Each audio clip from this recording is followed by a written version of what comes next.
जगन्नाथपुरीचे 5 मोठे रहस्य विज्ञानालाही देत आहे आव्हान। सनातन परंपरेत जगन्नाथ मंदिर हे वैष्णव परंपरेतील सर्वात मोठे तीर्थस्थान मानले जाते।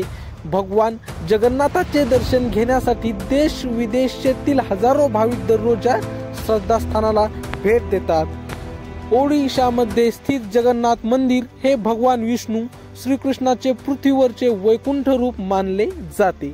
असे म्हणतात की पुरीचे हे पौराणिक मंदिर अति प्राचीन आहे।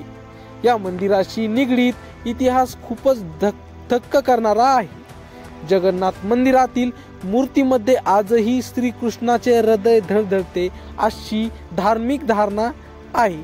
सनातन परंपरेत जगन्नाथ मंदिर हे वैष्णव परंपरेतील सर्वात मोठे तीर्थस्थान मानले जाते। भगवान जगन्नाथाचे दर्शन घेण्यासाठी देश विदेशातील हजारो भाविक दररोज या श्रद्धास्थानाला भेट देतात। पुरीचे हे मंदिर भगवान कृष्णाला समर्पित आहे, पण तिथे त्याला जगन्नाथ धाम म्हणून ओळखले जाते।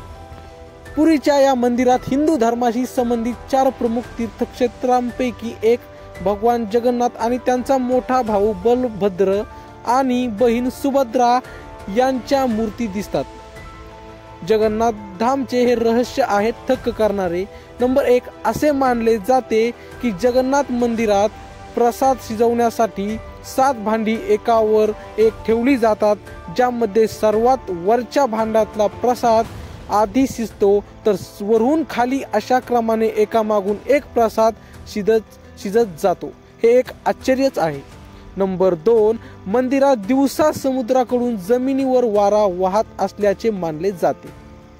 संध्याकाळी वारे जमिनीवरून समुद्राकडे वाहतात आणि जगन्नाथ मंदिराच्या शिखरावरील ध्वज नेहमी वाऱ्याच्या विरुद्ध दिशेला फडकतो। नंबर 3, जगन्नाथ मंदिराची उंची सुमारे 214 फूट उंच असल्याचे मानले जाते। अशा स्थितीत पशु पक्ष्यांची सावली निर्माण होते, मात्र या मंदिराच्या शिखराची सावली कायमच गायब राहते।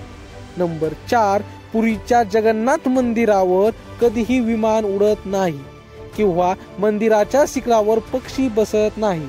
हे भारतातील कोणत्याही मंदिरात पाहिले गेले नाही। नंबर 5, मंदिरात दर 12 वर्षांनी जगन्नाथासह 3 मूर्ती बदलल्या जातात, त्यानंतर तेथे नवीन मूर्ती बसवल्या जातात। देवाच्या मूर्ती बदलताना शहराची वीज खंडित केली जाते। यासोबतच मंदिराबाहेर प्रचंड सुरक्षा दल तैनात करण्यात येते। त्या काळात मंदिरात फक्त पुजारीच प्रवेश करू शकतात। तर मित्रांनो, तुम्ही दर्शनासाठी येथे गेला आहात का?